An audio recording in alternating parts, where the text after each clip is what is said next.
will be like anything. For example, this year आपने जो है वो मतलब 3 लाख का प्रॉफिट अर्न किया है और अगले साल हो सकता है कि वो 1 मिलियन हो. So possibly. So that is difference, like, you know, the speed of the wealth creation. While a successful small business can generate several $1 million of profit over a lifetime, entrepreneurial wealth creation often is rapid, for example, within 5 years. Okay. अब आगे बात करते हैं risk involvement. कोई चुप, तुम रोने लग गए हो बीच में. Okay. The risk of an entrepreneurial venture must be high. लोग डरते हैं, बिजनेस स्टार्ट नहीं करते और नहीं यार लॉस हो गया तो क्या करेंगे. लेकिन हकीकत में देखें तो the risk must be high. Otherwise, with the incentive sure profit, many entrepreneurs would be pursuing the idea and the opportunity no longer would exist. अगर आप रिस्क नहीं लेंगे, अगर आप एक बड़ा रिस्क आइडेंटिफाई नहीं करेंगे, एक बड़ा रिस्क अज्यूम नहीं करेंगे, तो आप हो सकता है कि अगर आप कह दीजिए श्योर मुझे अमाउंट इतना मैं अर्न कर सकूं वही करेंगे और फिर एक दिन वो खत्म हो जाएगा. But in you know entrepreneurial activities you have to have higher kind of risk. Another one is entrepreneurship often involves substantial innovation. जो मैं शुरू में कह रहा था आपको कि entrepreneurship is always something new, innovative, creative, different, unique, जो पहले से नहीं है, नया. So this innovation gives the venture the competitive advantage. और वही जो क्रिएशन या क्रिएटिविटी या इनोवेशन है वही आपको दूसरों के ऊपर एक कंपेटिटिव एडवांटेज देगी. अब मैंने आपको लास्ट टाइम एक असाइनमेंट शेयर की थी, आपसे कहा था कि आप 5 जो है वो एलिवेटर पिचेस जो है ना वो आपने पढ़नी सुननी देखनी है. अगर किसी ने देखी सुनी पढ़ी है तो मुझे बताए अपना माइक ऑन करके जूम के ऊपर.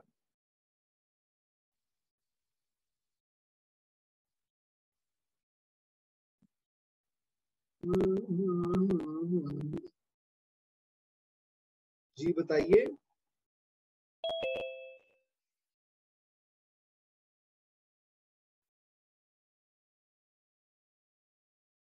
अपना माइक ऑन करें और मुझे बताएं किसी ने एलिवेटर पिच सुनी है कि नहीं सुनी.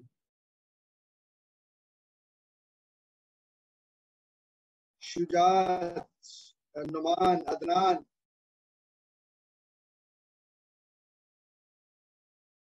ओके मैंने लास्ट टाइम लोगों को कहा था स्टूडेंट्स को कि आपने कम से कम 5 एलिवेटर पिचेस जो है ना वो करनी है. जी अदनान. अदनान. मारिया असगर. मारिया जी. जी सर. और जी सर की बच्ची मैं पूछ रहा हूँ कि आपने देखी कि नहीं देखी. हाँ जी देखी थी सर. हाँ बताइए फिर कोई आइडिया नया बिजनेस का. सर फर्स्ट ऑफ ऑल इसके बारे में मैंने जो है ना ये है क्या चीज है तो वो शेयर करती हूँ. Away of introducing yourself. सबसे पहले आप अपना तारीफ करते हैं कि आप क्या हैं, कैसे हैं. नहीं आपको मैंने कहा था कि आपने नया बिजनेस आइडिया बताना है मुझे और वो आपको एलिवेटर पिचेस जो मैंने आपको कहा था कि वो सुने वहां से you can identify the new business idea. तो वो मैं पूछ रहा हूं कि आपने वो जो सुनी उसमें कोई आपको आइडिया मिला नए बिजनेस का. सर थोड़ा बहुत आइडिया हुआ है कि यानी कि कोई एक आइडिया, कोई एक नया बिजनेस का आइडिया बताएं ना, नया बिजनेस बताएं. ओके अगर आप लोगों को मौका नहीं मिला, आप चूंकि काफी मसरूफ लोग हैं तो इसलिए अभी दोबारा कह रहा हूं कि you can I mean go to the YouTube पे जाके लिखें एलिवेटर पेज. अगर मैं आपको वो यहाँ पे दिखा सकूं वंस अगेन, क्योंकि ये आपको साथ साथ करनी है चीजें बच्चा.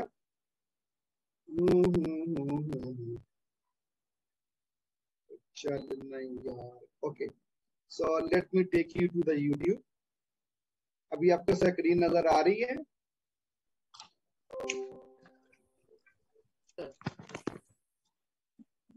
सर जो लिखा हुआ है वो सारा पढ़ना जी. Sir, who is an entrepreneur? Individual who Yes. takes risk and starts something new, or an individual developing something unique and innovative. Okay, बस आप उस शख्स को, उस हजरत इंसान को एंटरप्रेन्योर कहेंगे जो रिस्क लेगा किसी नए काम को स्टार्ट करने का.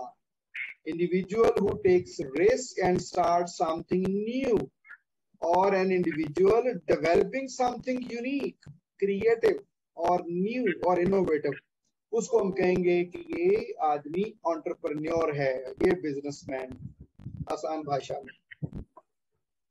नंबर दोबारा से अगला पढ़े, नेक्स्ट.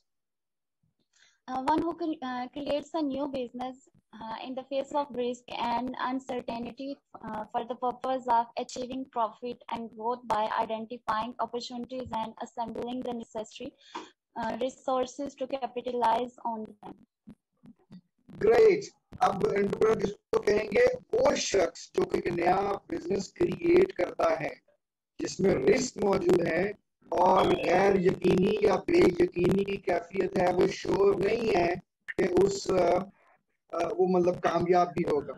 ये अनसर्टेनिटी नहीं है, ये अनसर्टन, उसके साथ टी वाई लगा देना है. अनसर्टेनिटी यानी बेयकीन, यानी कि नॉट श्योर कि प्रॉफिट होगा, सक्सेसफुल होगा या नहीं होगा. One who creates a new business in the face of risk, risk की मौजूदगी में, and uncertainty for the purpose of achieving profit. Objective क्या है कि प्रॉफिट अर्न करेगा वो और ग्रो करेगा. कैसे? बाय आइडेंटिफाइंग न्यू अपॉर्चुनिटीज, मैं कौन सा बिजनेस स्टार्ट कर सकता हूँ, क्या बिजनेस अपॉर्चुनिटी अवेलेबल है. अगर आप सब लोग अपना एलिवेटर पिच पढ़ के या एलिवेटर सुन के आते पिचेस, तो फिर आपको आइडिया होता कि हाँ यार ये भी एक बिजनेस हो सकता है, ये भी एक बिजनेस हो सकता है, ये भी बिजनेस स्टार्ट किया जा सकता है. And assembling the necessary resources, यानी कि उस बिजनेस को स्टार्ट करने के लिए जो रेलेवेंट रिसोर्सेज हैं उनको इकट्ठा करे और उनके ऊपर काम करे ताकि वो प्रॉफिट अर्न कर सके. तो हम कहेंगे वो शख्स जो है उसको बोलते हैं एंटरप्रेन्योर. जी आप बताइए कि आपको समझ क्या आया है, एंटरप्रेन्योर किसे कहते हैं?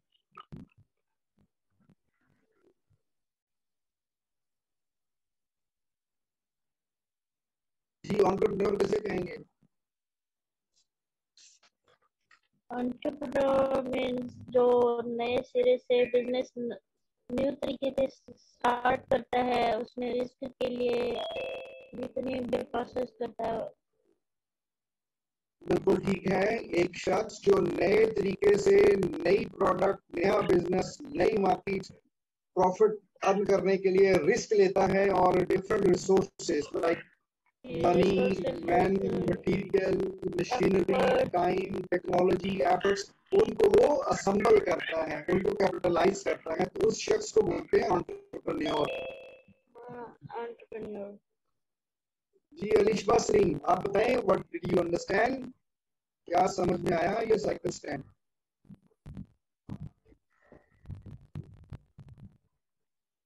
अलिशबा,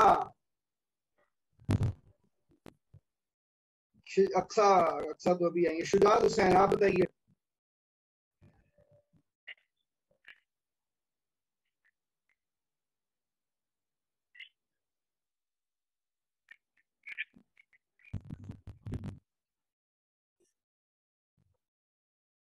और वो रिसोर्सेज को असेंबल करता है, रिसोर्सेज को इकट्ठा करता है, यानी capital, land, machinery, people, time, information, technology, वो सब चीजों को लेकर वो करता है. उस शख्स को बोलेंगे एंटरप्रेन्योर.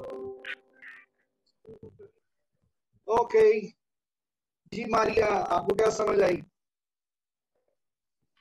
सर एक ऐसा शख्स जो नया बिजनेस स्टार्ट करता है और इस बेयकीनी के साथ करता है कि उसे प्रॉफिट होगा या लॉस होगा, वो नहीं है तो यू आर नॉट श्योर कि वो सक्सेसफुल होगा या नहीं होगा. यहाँ पे ये मतलब है इसका, you are not sure. Okay जी. अभी जो एंटरप्रेन्योर हैं उसके क्या एट्रीब्यूट्स होते हैं, उसकी क्या खूबियां होती हैं, तो अब बताइए. पहला क्या लिखा है? डिजायर फॉर जिस शख्स में जिम्मेदारी लेने की ख्वाहिश होगी वो सक्सेसफुल बिजनेसमैन बन सकता है। अगर उसके अंदर ये ख्वाहिश, ये तड़प नहीं है, अंदर आग नहीं लगी किसी जिम्मेदारी को लेने की, क्योंकि ये आसान काम नहीं है, भाग दौड़ बड़ी होती है नया बिजनेस स्टार्ट करने के लिए।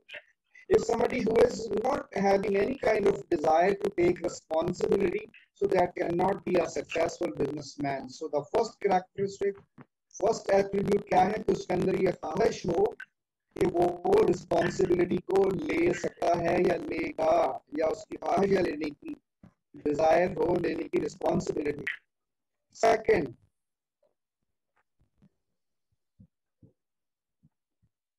Profits or moderate risks eliminators. और वो मेंटली प्रिपेयर हो रिस्क लेने के लिए भी या रिस्क को एलिमिनेट करने के लिए भी। अगर उसके अंदर ये प्रेफरेंस ही नहीं है रिस्क लेने की, कुछ लोग काम नहीं करते, जैसे वो कहते हैं मैं रातें बांधता हूँ, सोचता हूँ, तोड़ देता हूँ, कहीं ऐसा ना हो जाए, कहीं वैसा ना हो जाए, वो डरता रहता है। जो शख्स डरता रहता है, जिसके अंदर रिस्क लेने का डर होता है, वो कामयाब नहीं होता। तो इसलिए प्रेफरेंस होनी चाहिए कि वो रिस्क ले सकता है, मॉडरेट रिस्क, बहुत ज्यादा रिस्क ले सकता है। बाकी चीजें हम डिटेल में फर्दर डिस्कस करेंगे रिस्क के हवाले से। यहाँ पे हम डिस्कस कर रहे हैं कि एक कामयाब एक एंटरप्रेन्योर के लिए क्या क्या एट्रीब्यूट्स हो सकते हैं, कैरेक्टरिस्टिक्स हो सकते हैं। जी नेक्स्ट,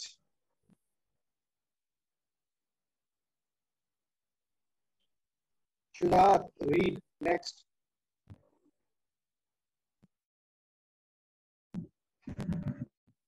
यानी उनके उसके अंदर इतनी वो कॉन्फिडेंस हो, इतनी खुद एतमादी हो अपनी काबिलियत की।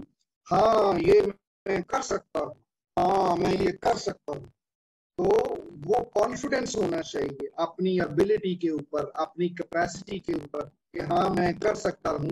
वो जो करने की, कुछ कर गुजरने का जो कॉन्फिडेंस है, वो एंटरप्रेन्योर का एक कैरेक्टरिस्टिक होता है। And then desire for immediate feedback, और जिसके अंदर ये डिजायर हो कि उसको इमीडिएटली उसका प्रॉपर एक अच्छा फीडबैक बिजनेस का मिलेगा।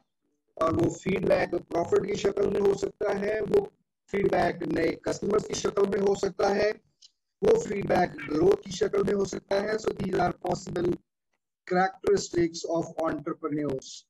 Another one, मैं जल्दी थक जाता हूँ। ये जल्दी थकने वाले लोग जो हैं वो मतलब नहीं होते का, उनके अंदर जो एनर्जी है वो होती है हाई लेवल ऑफ एनर्जी। यानी आप जॉब करते हो, सुबह 9 बजे ऑफिस पहुंचते हो, शाम 5 बजे खत्म करते हो, 8 घंटे की जॉब है, 1 घंटा लंच का निकाल दिया, आधा घंटा सुबह की चाय, आधा घंटा दोपहर के बाद शाम की चाय का निकाल दिया। और नहीं 9 to 5 जॉब नहीं उसमें, वहां पे क्या है हाई लेवल, 12 घंटे, 14 घंटे, 16 घंटे, 18 घंटे काम करने की एनर्जी उसके अंदर। तो वो एनर्जी का हायर लेवल होना चाहिए। तो वो कैरेक्टरिस्टिक है एंटरप्रेन्योर का। और उसके बाद है फ्यूचर ओरिएंटेशन। फ्यूचर ओरिएंटेशन मुस्तकबिल के बारे में वो हो कि मैं 5 साल के बाद, 4 साल के बाद, 1 साल के बाद, 6 महीने के बाद मैं यहाँ रहूंगा, मेरी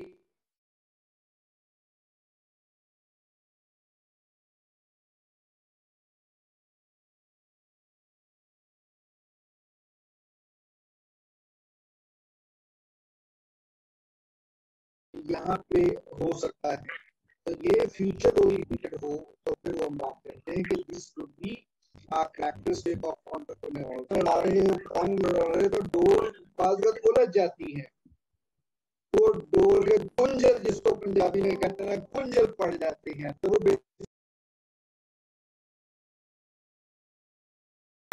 होती है, छोड़ो तो समझ नहीं आ रही यार ये कैसे होगा, ये कैसे नहीं होगा। तो दैट इज कॉल्ड एम्बिग्यूटी। और कुछ लोग कहते हैं लेट्स सी यार, देखते हैं, ठीक करने की कोशिश करते हैं, इंशाल्लाह हो जाएगा ठीक। तो वो बेसिकली क्या है, टॉलरेट करते हैं वो एम्बिग्यूटी को, भागते नहीं है। कोई प्रॉब्लम हो तो उसको हर सोचते हैं, प्रॉब्लम से फेस करना है, तो उसके लिए एम्बिग्यूटी टॉलरेंट होना चाहिए। तो ये कैरेक्टरिस्टिक है। Another one is flexibility. Flexibility का मतलब ये है कि आप कितना रेडी हैं for change, for different different और for something which is beyond your control. आप फ्लेक्सिबल हो गए।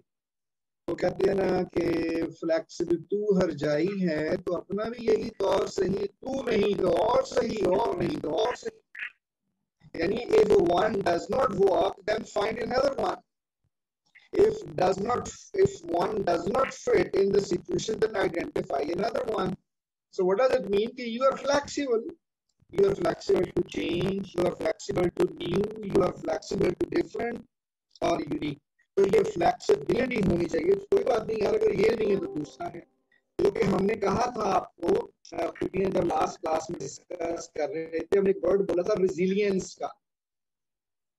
क्या मतलब था हमारे लिए रेजिलियंस का?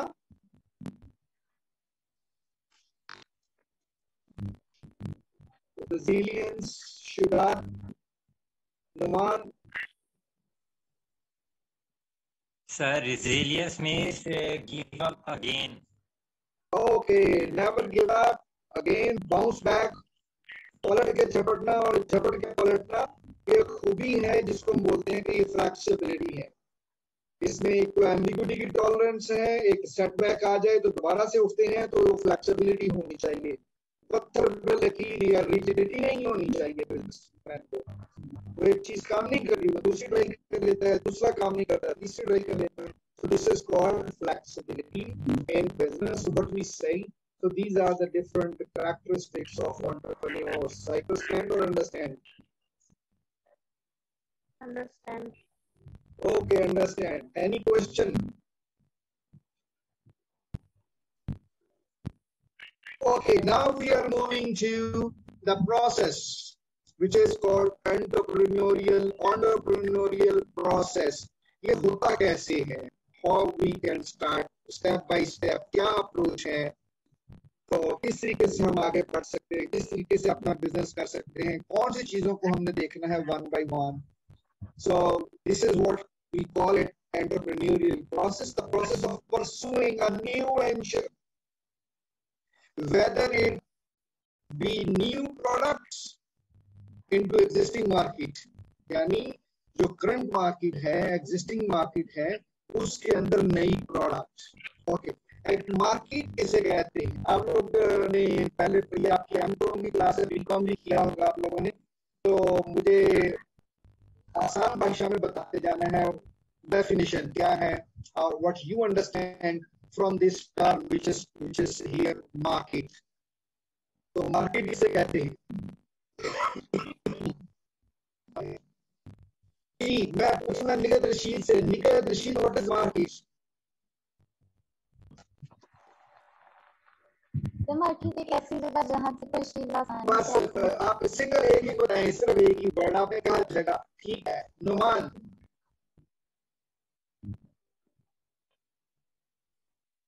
Maria, what is market? मैंने अभी बताया।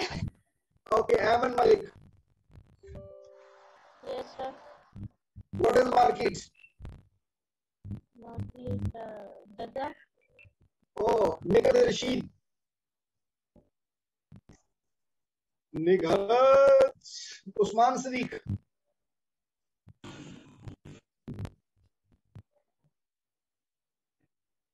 जी Usman, how can you define market?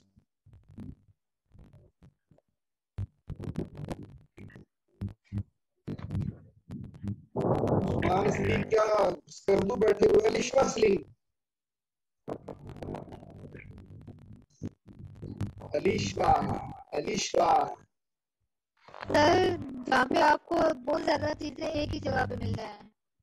Okay, Aqsa Bhatt, क्या वो कस्टमर जितना पैसा रोकड़ा खर्च करते हैं या जितना वैल्यू रेवेन्यू जनरेट होता है, उसके बेसिस पे आप कह सकते हैं कि जी शुगर इंडस्ट्री का जो 150 मिलियन मीट्रिक टन जो है इसका मार्केट साइज है। तो या तो कस्टमर को मार्केट साइज बोलेंगे या कस्टमर जो रोकड़ा रुपया खर्च करते हैं उसके टोटल को मार्केट साइज बोलेंगे, या वो जितना कस्टमर कोई चीज कंज्यूम करता है उसको मार्केट साइज बोलेंगे। तो मैंने आपको 3 चीजें बता दी हैं मार्केट के हवाले से। कस्टमर्स की मार्केट होगी, या जो वो रोकड़ा पैसा खर्च करेंगे वो मार्केट होगी, या वो चीज जो फॉर एग्जांपल डिटर्जेंट पाउडर की मार्केट को कैसे मैनेज करेंगे, यानी कितने टन डिटर्जेंट पाउडर पाकिस्तान में यूज होता है, तो वो मार्केट होगा। तो यहाँ पे हम क्या कह रहे हैं, this is what market size is. Okay, cycle stand और understand? Yes sir. Okay, so यहाँ पे है new products, existing customers, new product, existing customers, existing market, and और the creation of the new organization, या फिर नई company, नई enterprise. तो जो एंटरप्रेन्योरियल प्रोसेस है वो 2 तरह से हो सकता है। फॉर एग्जांपल कि अगर आप ऑलरेडी कोई बिजनेस कर रहे हैं, जिस ऑर्गेनाइजेशन में आप जॉब कर रहे हैं, अगर वो कंपनी कोई करंट कस्टमर के लिए कोई नई प्रोडक्ट लेके आए तो उसको भी एंटरप्रेन्योरशिप कहेंगे, या एक नई कंपनी नए सिरे से खोल लेना उसको भी आप एंटरप्रेन्योरशिप कहेंगे। Understand? Yes sir. For example अगर ये बाटा शू कंपनी है, ये जो है वो बच्चों के लिए लेदर के बैग्स बनाना शुरू कर दे, बाटा का बैग, तो आप कहेंगे कि ये करंट बिजनेस में करंट कस्टमर्स के लिए नई प्रोडक्ट लॉन्च कर दी है इन्होंने, तो ये भी एंटरप्रेन्योरशिप है। या एक नया बिजनेस या नई कंपनी वो मतलब खोल ले तो उसको कहेंगे ये भी एंटरप्रेन्योरशिप है। समझ आ गई भी आपको? Yes sir. Okay, now coming to the process has 4 phases.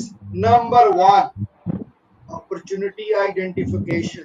अभी 6:30 बजे जैसे ही ये हमारा बंद होगा जूम, हम 15 मिनट की ब्रेक करेंगे, दोबारा से मैं लिंक शेयर करूंगा 15 मिनट के बाद 6:45 पे, और फिर क्लास शुरू करेंगे। और बंद हो तो परेशान नहीं होना, तो उसके बाद हम ब्रेक कर लेंगे। ओके, फर्स्ट जो स्टेप है वो है opportunity identification.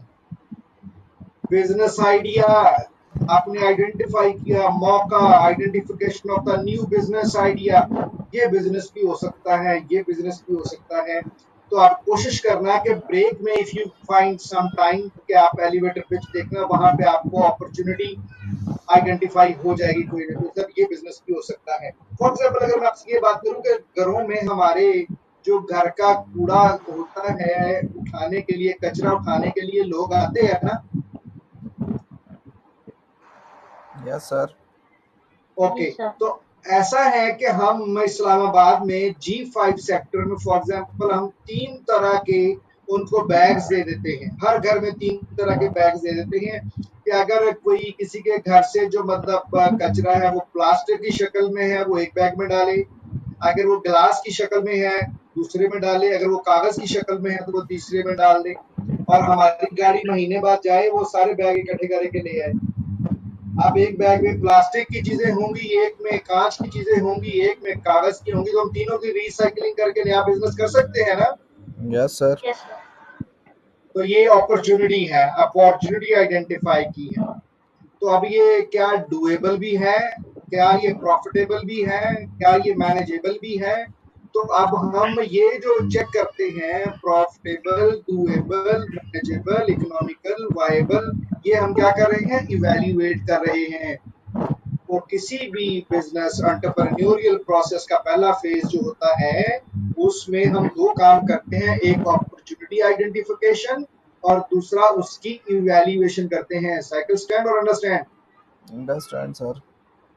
So once you understand, once you identify an opportunity, once you evaluate in relation to everything, तो फिर आप सेकंड की तरफ मूव करते हैं, फिर आप एक बिजनेस प्लान का डॉक्यूमेंट डेवलप करते हो।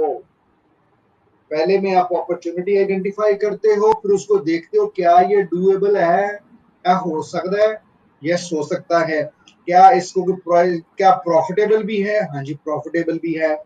आप इवैल्यूएट कर रहे हो क्या ये मैनेजेबल भी है, मैनेज हो सकता है आपसे, oh yes it's a manageable. So once you go through all these aspects in after opportunity identification, that could be the example of evaluation. So then you will move to the second step, second phase. So that is the development of a document which is called business plan. तो आवाज आ रही है? जी sir. अभी किसी भी वक्त जो है ये जवाब दे जाएगा, तो आप परेशान नहीं होना. So you can go on a break after 2 minutes, I think. Then we will discuss once again at 6:45. Okay. So the second is a development of the business plan. ये जो business plan है, ये फिर आप develop करते हैं. उसमें you start with the summary. This is called executive summary. फिर आप उसमें opportunity, फिर opportunity के बाद problem, problem के बाद solution, solutions के बाद फिर कितने लोग होंगे, फाइनेंशियल प्लान क्या होगा, उसके फाइनेंशियल्स में profit and loss, everything you will put into the document which is called business plan. So you are supposed to, at the second phase in entrepreneurial process, that is the development of the business plan. business plan एक document होता है जिसके अंदर business के सारी चीजें आप उसके अंदर लिखते हैं, और it takes time. May be आपको 1 महीना, 2 महीने, 6 महीने लग जाए बिजनेस प्लान का डॉक्यूमेंट बनाते हुए. तो उस बिजनेस प्लान में मैं आपको ब्रेक के बाद एक आपको बिजनेस प्लान, मुझे रिमाइंड कराइएगा, मैं आपको बिजनेस प्लान जो बनाता हूं मैं आपको दिखा देता हूं कि वो बिजनेस प्लान किस तरह का होता है. So once you make a business plan, then you move to the third point, which is called determination of the required resources. यानी money, man, material, machinery, time, technology, information जो चाहिए होगी, जो रिसोर्सेज हैं वो डिटरमिन करते हैं बंदे कितने चाहिए. अरे वो सांबा कितने आदमी थे, कितने आदमी चाहिए, कितना पैसा चाहिए, कितना रॉ मटेरियल चाहिए. सो आप वो सारे रिसोर्सेज को डिटरमिन करते हो. जनाब 50 लाख में स्टार्ट हो जाएगा, 20 लाख में स्टार्ट हो जाएगा, 15 बंदे चाहिए होंगे और 20 मरले की कुछ जगह चाहिए होगी, या एक बिल्डिंग या एक फ्लोर चाहिए होगा. सो एक मशीन चाहिए होगी. तो ये सारा आप रिसोर्सेज को डिटरमिन करते हो. फिर उसके बाद आप स्टार्ट करते हो finally management of resulting enterprise. फिर आप अपनी कंपनी, एंटरप्राइज बिजनेस को भी कहते हैं, कंपनी को भी कहते हैं, ऑर्गेनाइजेशन भी कहते हैं. तो फिर आप चौथे फेज में जो है वो आप एंटरप्राइज की तरफ मूव करते हो. Clear? Understand cycle stand? Understand sir. Okay, so let's finish. Let's up.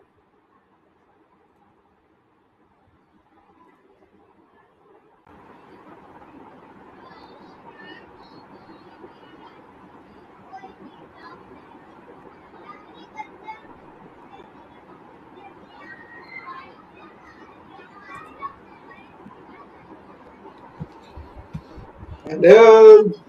अस्सलाम वालेकुम सर, आवाज़ आ रही है आपको? वालेकुम अस्सलाम जी, बिल्कुल आ रही है. सर अभी स्टूडेंट्स ने ज्वाइन नहीं किया. आप मेरे नाम पे चेक करें ना, आपके पास नोटिफिकेशन आएगा क्लास रिकॉर्डिंग का. तो रिकॉर्डिंग हैज स्टार्टेड लिखा हुआ है. नहीं सर, वो तो क्लास जो अच्छा आ रहा है आपके पास. हाँ, तो उसके सामने ऑप्शन है टीम के ऊपर आ.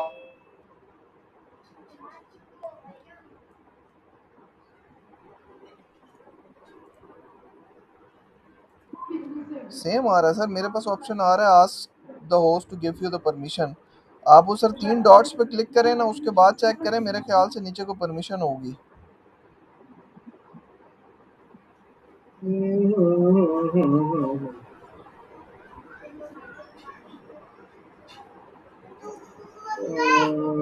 बिल्कुल भी नहीं. चलें सर, मैं किसी और सॉफ्टवेयर के थ्रू रिकॉर्ड कर रहा हूँ, तो फिर वो मैं इनसे शेयर कर लूँगा बाद में ग्रुप पे ना.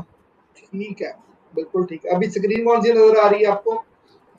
अभी तो सर मेरे पास आ रही है, कोई भी स्क्रीन नहीं आ रही सर, फिलहाल तो ब्लैक हुआ हुआ है. अब आ गई है सर, आनी चाहिए. एंटरप्रेन्योरियल प्रोसेस आ गई है. अभी आपको पूरी स्क्रीन नजर आ रही है ना, स्लाइड? जी जी सर.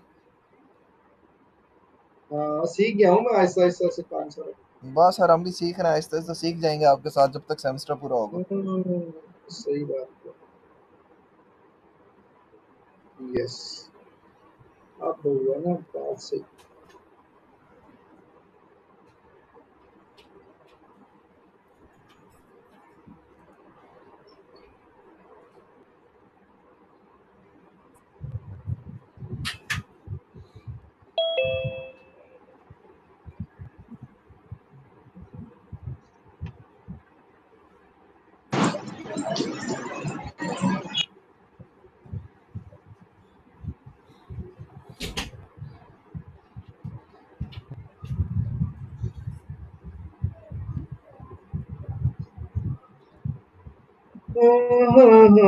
कितने लोग आ गए हैं? 8 हो गए सर अभी तक। 8 पार्टिसिपेंट्स ज्वाइन हुए हैं सर अभी तक। हेलो, कौन जी है? सर।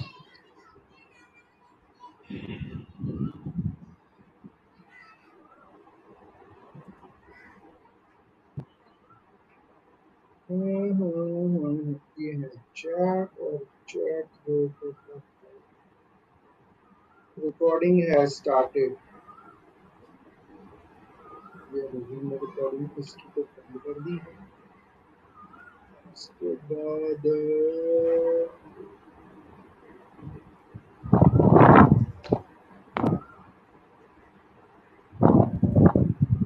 एक दो तीन चार पाँच छः सात अभी लोग हैं।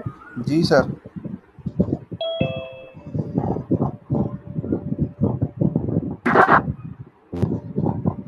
आ रही है यूनस याकूब।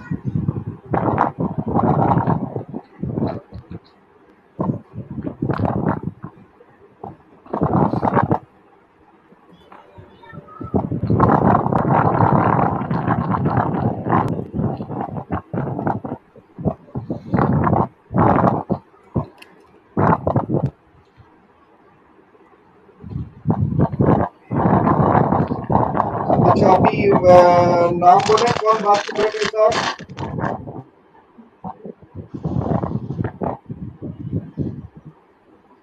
हेलो,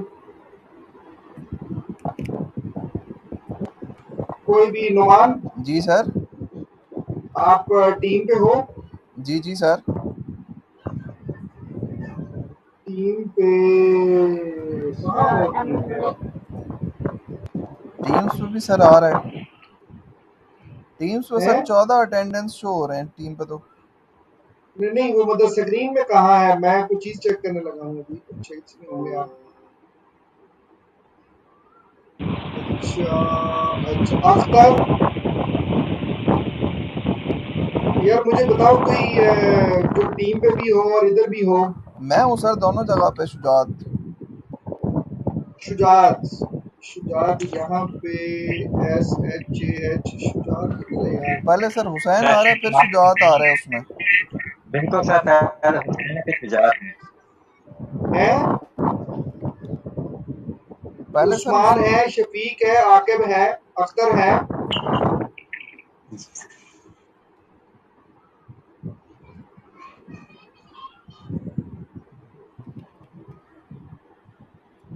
अच्छा मैं इधर से चेक करता हूँ।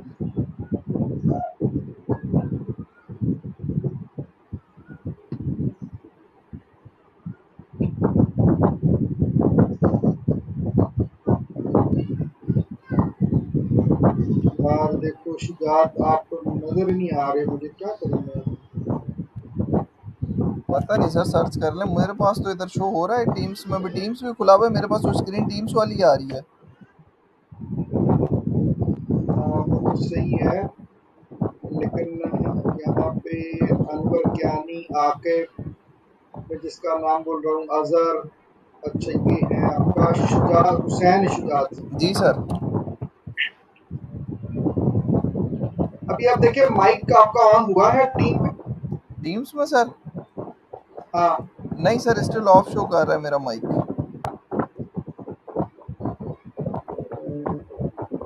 दोबारा से उसको ऑन करना जरा, होता है आपके पास ये ऑन? 1 मिनट सर मैं ट्राई करता हूँ। एक्चुअली सर एक इशू और भी है, मैंने जब ज्वाइन किया था उस टाइम मैंने माइक ऑफ करके ज्वाइन किया था। अच्छा अभी शुजात मतलब अभी आप ऑन करके देखें जरा शुजात। ओके। उसके लिए सर मुझे लॉग आउट करके दोबारा ज्वाइन करना पड़ेगा। नहीं अभी अभी ऐसे ऐसे ही ऑप्शन देखना है आपने, और लॉग आउट नहीं करना आपने। नहीं आ रहा सर, ऐसे ऑप्शन में इसमें नहीं आ रहा। अच्छा ऑप्शन में आपकी शक्ल किस तरह की नजर आ रही है आपको? क्रॉस बना हुआ है सर, माइक के ऊपर भी कैमरे के ऊपर भी। अच्छा क्रॉस बना हुआ है, क्रॉस नहीं बनना चाहिए था। अब चेक करें सर, आ रही है आवाज आपको? हाँ हाँ हाँ हाँ हाँ, आ रही है आ रही है आ रही है। क्या भाई, आपकी आवाज आपके पास से बंद है। अपना जूम का माइक बंद करके बोले। अब सर आवाज आ रही है आपको? आ रही है, कहाँ टीम से आ रही है? जी सर। हाँ, तो इसका मतलब ये है कि ये यहाँ पे उन्होंने ओपन कर दिए हैं। अच्छा, सब लोग ट्राई करें अपना mike. Sir I am Adnan. Adnan, पूरा नाम क्या है? अदनान अख्तर सर, टीम्स पे लिखा हुआ है अख्तर अदनान। तो अदनान, हाँ अभी आपने भी चेक करना है। मैं आपका भी माइक ऑन हो गया होगा। जी सर। हाँ चलो, अच्छा कर दिया। अब ऐसा करो कि सब लोग टीम पे अपना माइक ऑन करें।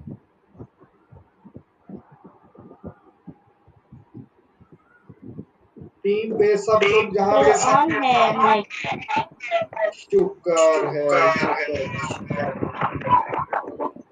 बाकी लोग भी चेक करें। सर बाकी सबका स्टिल ऑफ आ रहा है। नहीं, वो खुद से करना है इंडिविजुअल्स को।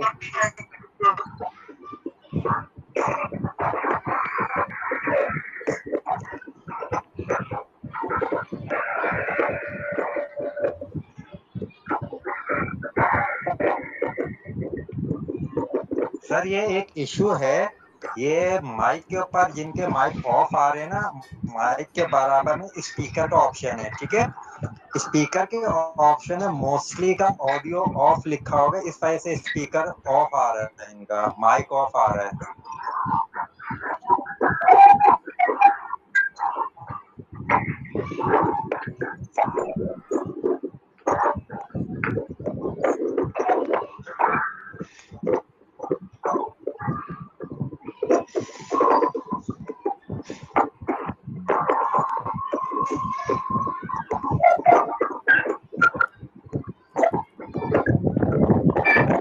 मेरा भी माइक का बटन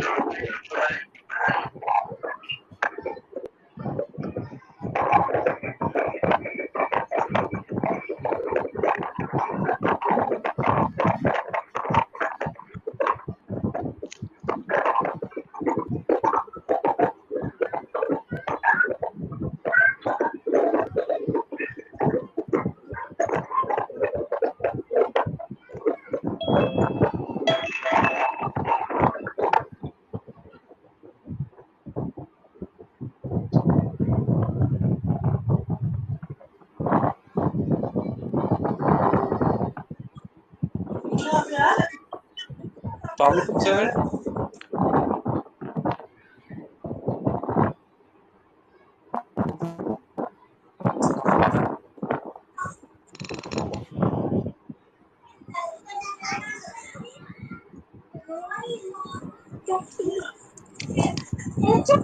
सर उस्मान सर।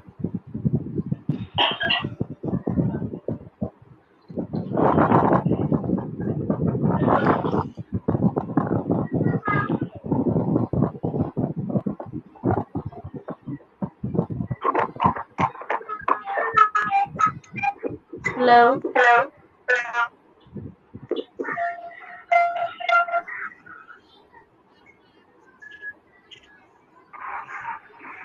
अभी भी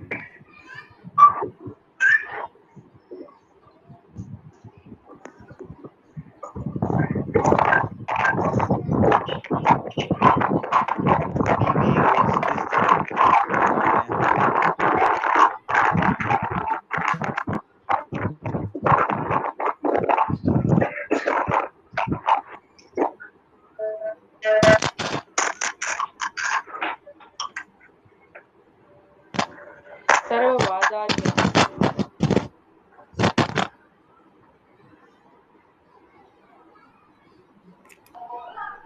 सर अब मेरा भी ऑप्शन शो हो गया। माशाल्लाह माशाल्लाह। मेरा ख्याल वो इन्होंने मतलब ऑप्शन दे दिया ये वाला ना। लास्ट टाइम हमने कोशिश की थी, हम कामयाब नहीं हुए। सर ये क्या इशू है, किसकी वजह अभी से चल रहा है ऑप्शन सर, इशू इस हो दफा रहा है? आवाज आ रही है टीम्स में भी। हाँ, मैं अभी जूम बंद कर दूं फिर। कर दें सर, मेरे ख्याल से तो सर जूम में मेरा वैसे माइक ऑन नहीं पार्टिसिपेंट हुआ कम है। सर। आपका माइक ऑन नहीं हुआ, क्या नाम है आपका? मोहम्मद नहीं, यूनुस मोहम्मद नहीं मारा है टीम में। यूनुस। अच्छा वो मैं कर देता हूँ, मैं टीम अभी वो जूम बंद करने लगा हूँ। ठीक है सर।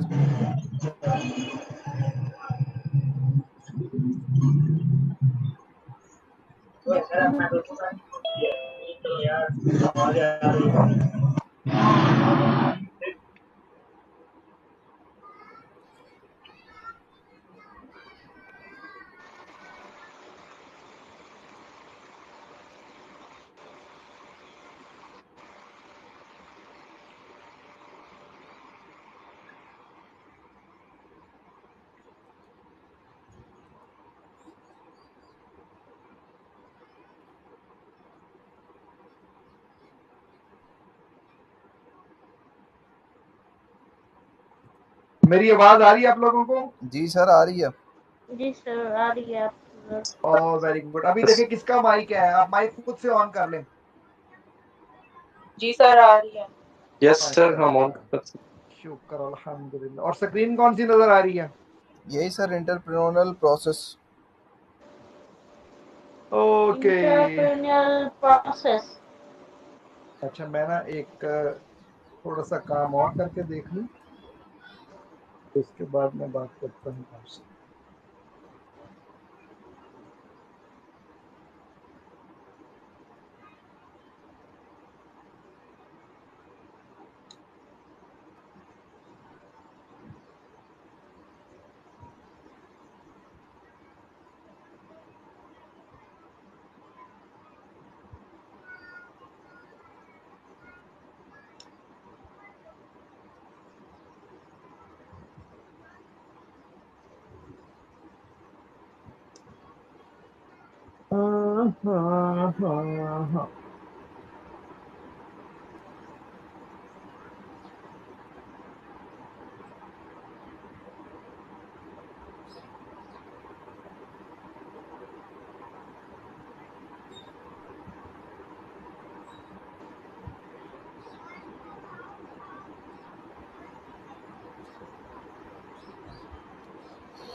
हाँ। हाय हाय, ये मसला है। अच्छा आपको स्क्रीन पूरी स्लाइड पूरी नजर आ रही है? जी sir. Yes sir, yes sir. Yes लेकिन सर। जब मैं इसको स्लाइड शो पे डालता हूँ ना, स्लाइड शो पे ये जाने की बजाय ये स्लाइड शो कहीं और चला जाता है। तो जब मैं इसको अभी देख रहे हो ना, राइट पे स्लाइड शो का ऑप्शन, मैंने स्लाइड शो किया और आपकी स्क्रीन स्लाइड शो पे नहीं आपको मिली, ऐसा ही है? जी सर। यस तो ये वाली फिर जानी चाहिए।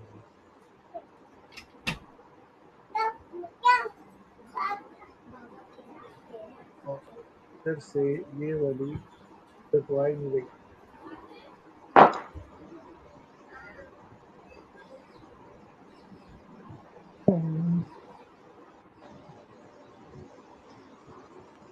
चलें ऐसे ही कर लेते हैं नई तरह से। ओके, मैं चाह रहा हूं कि आप मुझे यहाँ पे नजर आए और ये उधर नजर आए। तो मैं इसको यहाँ पे ले आता हूँ, इसको उठा के मैं इधर ले जाता हूँ और मैं इधर से ना कुछ करके देखता हूँ।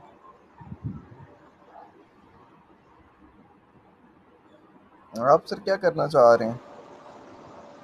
मैं करना चाह रहा हूँ, मेरे पास दो स्क्रीन है ना, जी सर। तो जो बड़ी स्क्रीन है मैं उस पे चाह रहा हूँ कि अच्छा सर, आप ये चाह आपको रहे हैं कि देखिए हमें स्लाइड शो हो और आपके पास ये जो आप सामने खोला हुआ है ये शो हो जाए?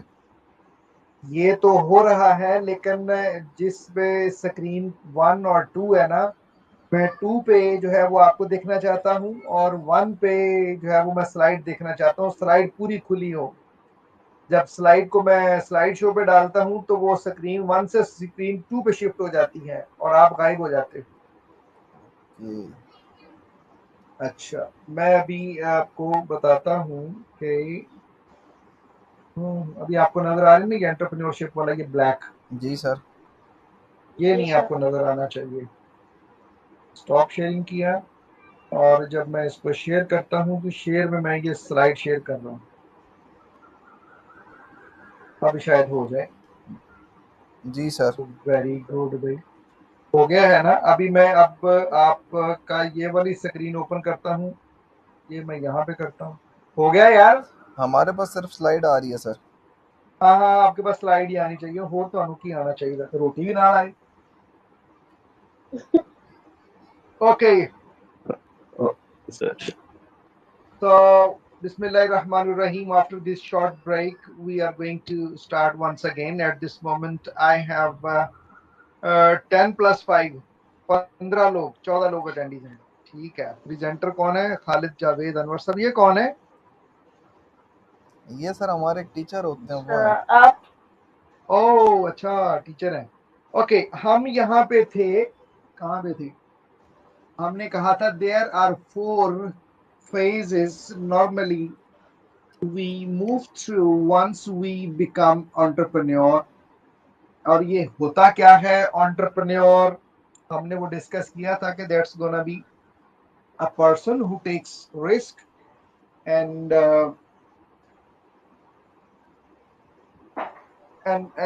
you know comfortable for the change, for uncertainty, and for the rest of you know the aspects. Okay, and now we are going to discuss the process once again. Actually, there are the 4 phases every entrepreneur has to move through. Like the first phase, that is the opportunity identification and evaluation. किसी को break में मौका मिला नहीं sir. Elevator pitch को देखने का? थोड़ा ही नलायक लोग हो यार, थोड़ा ही नलायक लोग हो। नहीं सर, नमाज की अदायगी कर रहे थे तो इस वजह इतना टाइम नहीं मिल सका। चलो 5 मिनट निकाल लेते यार, नमाज तो पढ़नी होती है ना। एनीवे, तो अभी आप कोई भी आइडिया आपके जहन में नए बिजनेस का हो तो मुझे बताइए।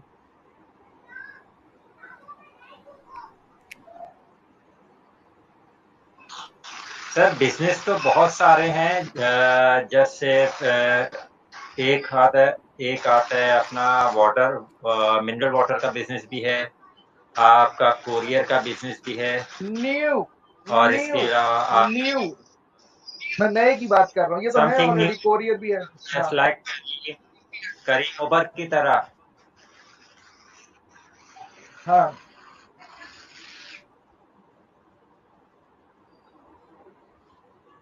मसलन मैं ये चाहता हूँ कि एक ऐसी ऐप डेवलप करूँ कि आप कहाँ से बात कर रहे हैं? सर मैं कराची से। आप कराची में हैं और फॉर एग्जांपल कोई, आप कराची में कहाँ रहते हैं? Sir PCHS। तो PCHS से अगर आपका क्लिफ्टन आना हो हर रोज, तो कितने लोग PCHS से क्लिफ्टन आते होंगे या मलीर जाते होंगे एयरपोर्ट की तरफ? तो सर ऐसी सर्विस सर हो कि ऐसी सर्विस हो कि जिसमें ये आवाज रिपीट क्यों हो रही है?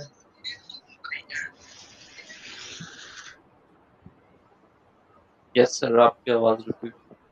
अच्छा, तो उसमें ऐसे हैं कि भाई मुझे फॉर एग्जांपल ट्रैवल करना है क्लिफ्टन से PCHS, तो मुझे पता हो 5 बजे कौन जा रहा है, तो मैं अपने मोबाइल पे जाऊं, एंड्रॉइड की उस एप्लीकेशन पे मैं देखूं भी कि कितने लोग जो हैं वो क्लिफ्टन से ऑफिस से शाम को घर मलीर जा रहे हैं या PCHS जा रहे हैं, तो मैं उनके साथ राब्ता करूं और मुझे जाते हुए ले जाएं।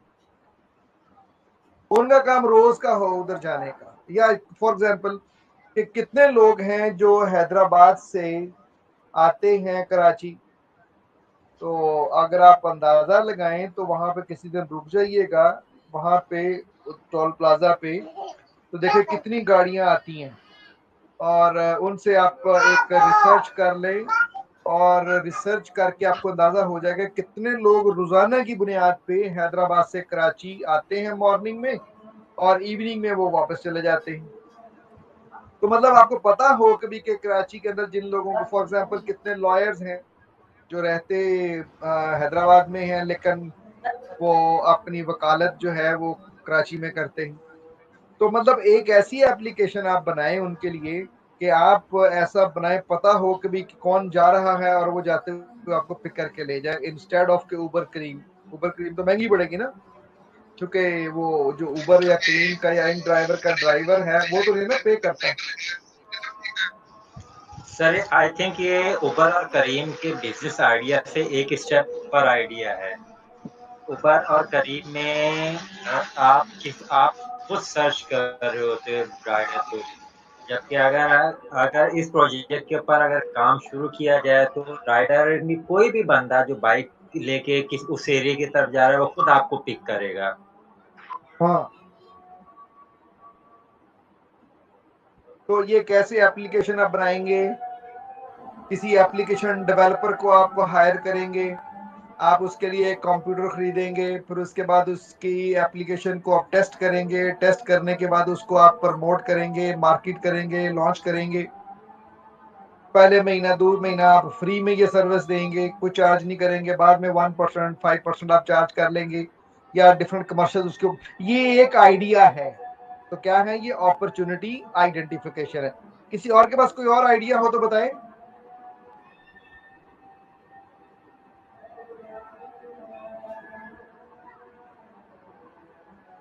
Any other business idea? मैं बोलो आपको तो क्लास सही। शेयर करता हूँ 8:30 बजे तक, अभी ऑलरेडी क्लास चल रही है, वो रिकॉर्ड में कर रहा हूँ तो विद वॉइस और रिकॉर्डिंग भेज दूंगा। पहले जूम पे चल रही थी, अब उन्होंने जूम एंड कर दिया, सिर्फ टीम्स पे चल रही है। अच्छा, अभी हमें आपको जूम का इश्यू नहीं है तो हम 7:30 पे नमाज के लिए ब्रेक कर लेंगे। कोई बिजनेस ओके आइडिया है तो बताइए मुझे।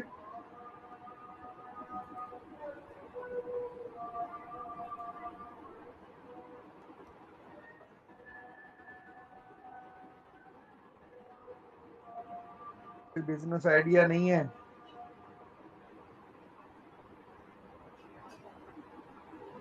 कोई बिजनेस आइडिया नहीं है?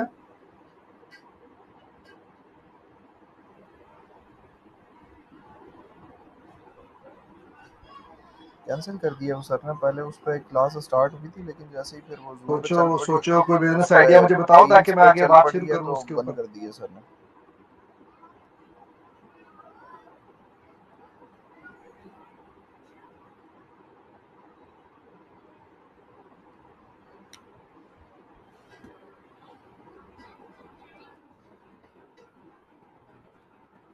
Anybody share any business idea?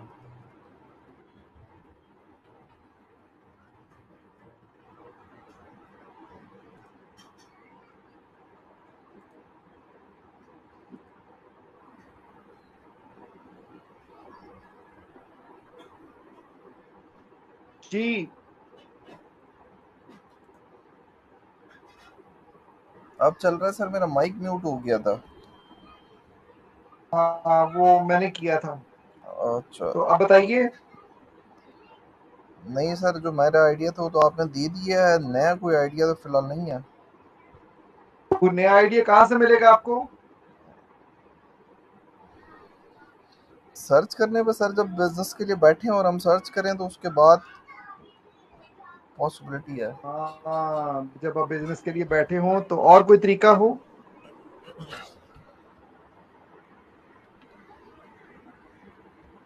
जी, न्यू बिजनेस आइडिया। आपको जो मैंने कहा ना एलिवेटर बिजनेस पिचेस की जो बात की है,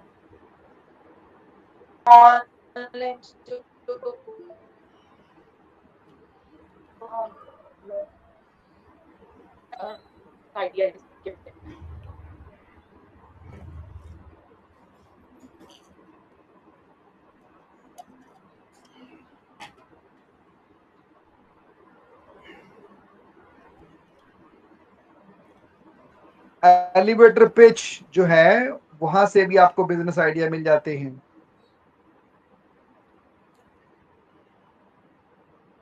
रिक्वेस्ट टू ज्वाइन, मुझे सिर्फ 1-2 मिनट दीजिएगा।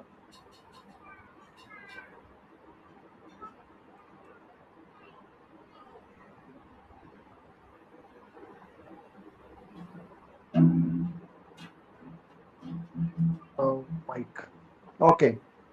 तो आप एलिवेटर पिचेस यूट्यूब पे जाके देखें और वहां से बिजनेस आइडिया आपने लेना है। Anyway, coming back to the slide. So after the opportunity identification and proper analysis, we have to develop a business plan. So what business plan is consist? तो मैंने कहा तो वो दिखाऊंगा अभी। बिजनेस प्लान में come back here.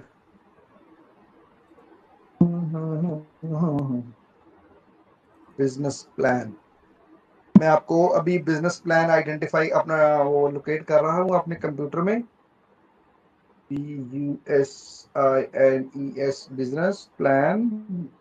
ओके, ये लीजिए बिजनेस प्लान। डी में बिजनेस प्लान आएगा, ये है बिजनेस प्लान।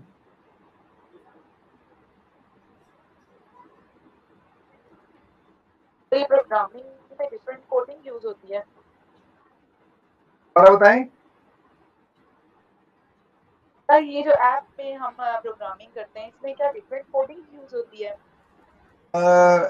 ये आईटी का जो है ना, मुझे आइडिया नहीं है उसका। सर, ये रिलेटेड टू बिजनेस है ना, जैसे अगर हम कोई सॉरी फॉर डिस्टर्बेंस सर, लेकिन मैं कह रही थी कोई बिजनेस है ना जिससे रिलेटेड हम लोग अगर कोई ऐप है या कुछ इस तरह से, उसमें जैसे हम ऐप स्टोर पे इस ऐप को डाल देते हैं और बाद में हमें अर्निंग होती है, रिलेटेड सर अगर कोई आइडिया हो आपको?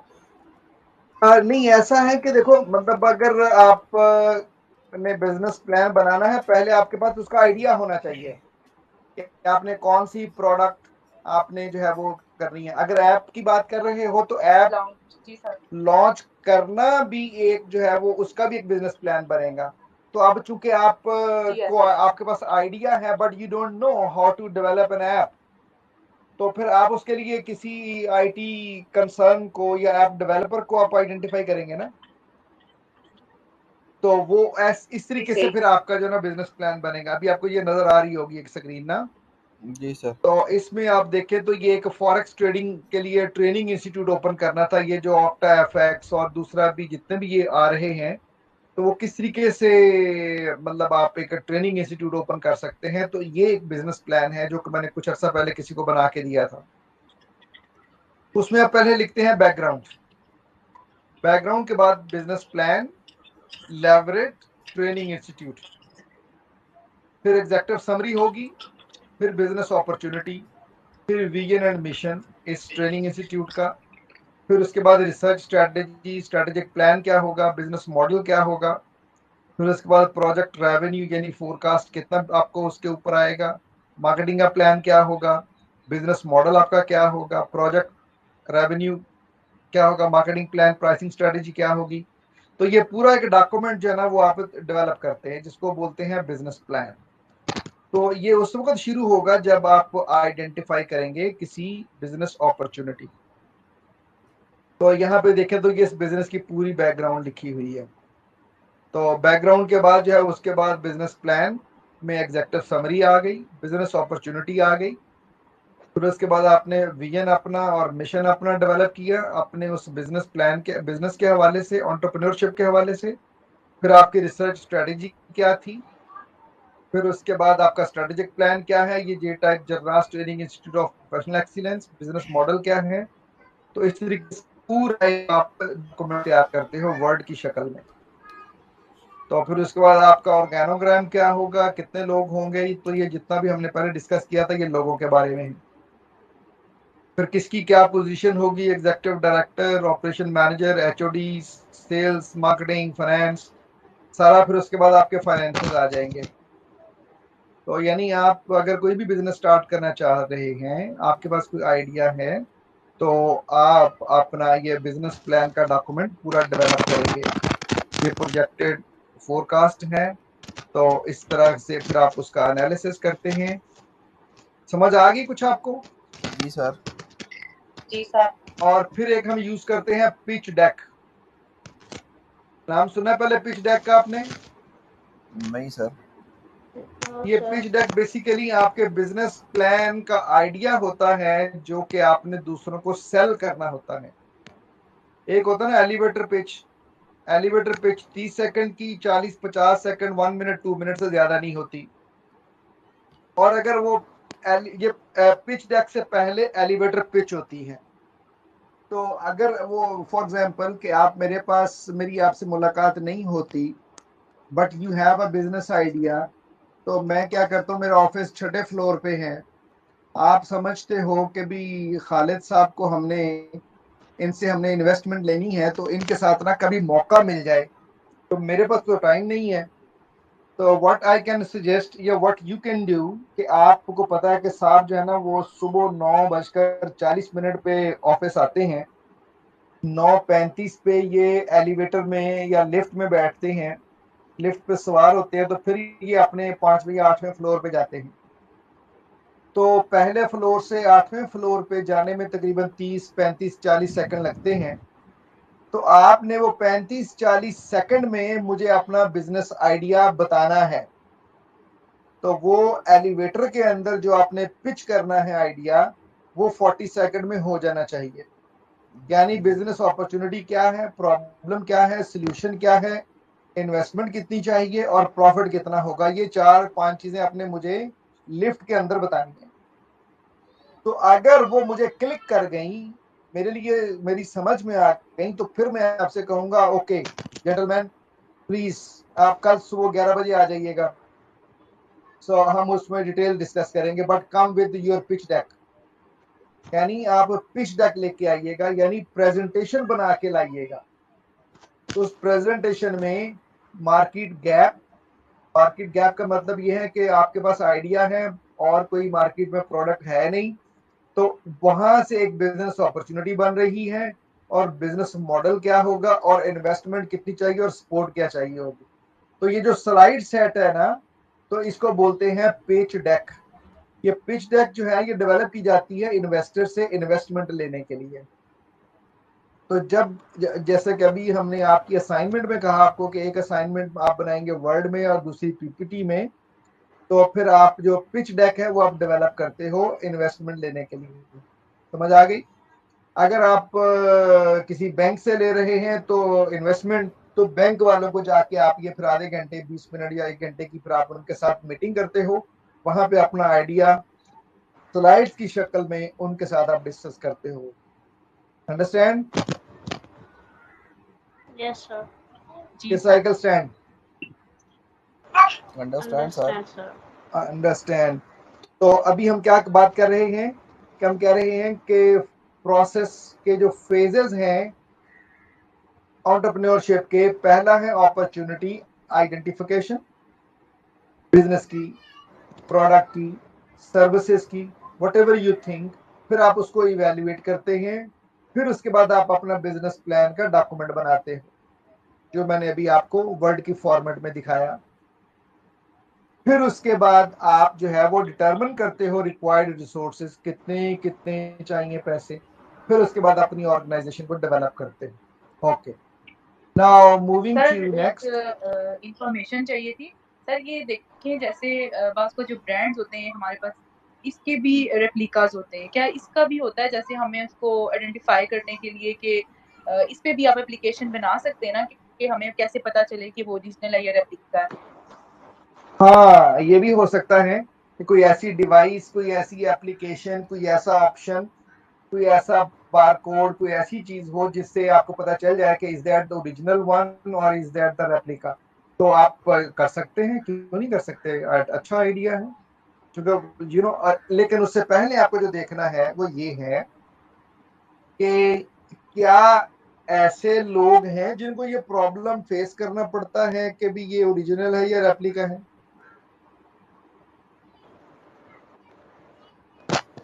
बताइए।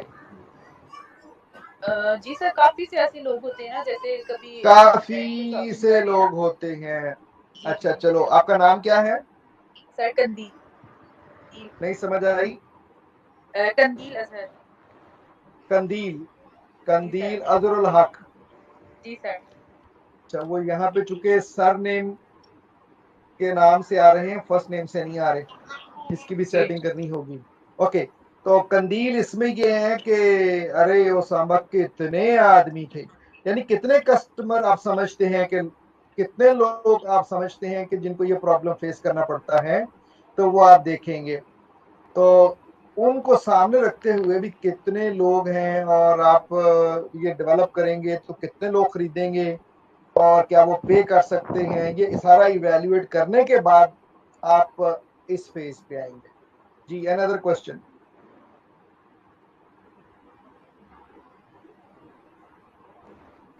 जी, कोई और सवाल इससे रिलेटेड? नहीं सर, बस मुझे यही पूछना था। Thank you. जी, एनीबडी एल्स?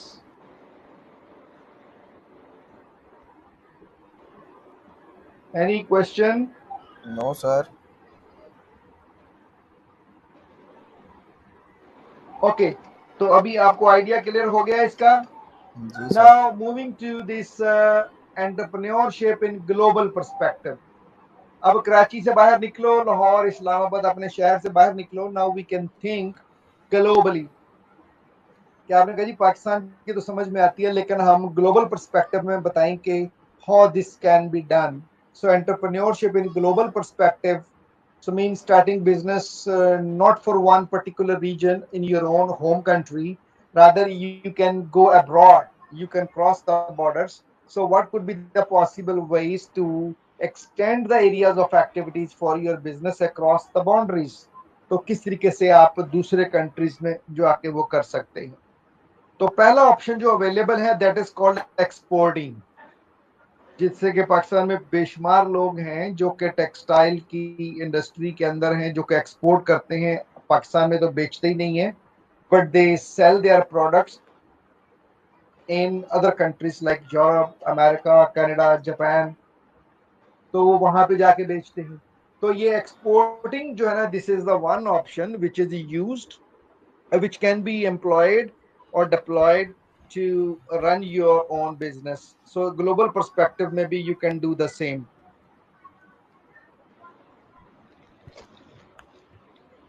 ये क्या है सर, काइंडली कर दें, लिटिल लाइट चली है सर, आज की क्लास में लाइट का इश्यू आ रहा है, पता नहीं यार, मेरा तो आज इंटरनेट चलता रहेगा। ये सर लाइट का इशू नहीं आ रहा, हुकूमत का इशू आ रहा है पूरा मुल्क में। हुकूमत का क्या इशू चल रहा है? लाइट सर पूरा मुल्क का मसला है। ओ, ये भी एक पूरे मुल्क का मसला है, तो इसके ऊपर भी आप सोच सकते हैं कि ये बिजनेस अपॉर्चुनिटी है और इसके ऊपर आप काम कर सकते हैं। पर मैंने आज बंदोबस्त किया हुआ था। ओके, तो अभी हम जो बात कर रहे हैं वो ये है कि if you are suppose to start your business in the domestic market और यू कैन गो अब्रॉड।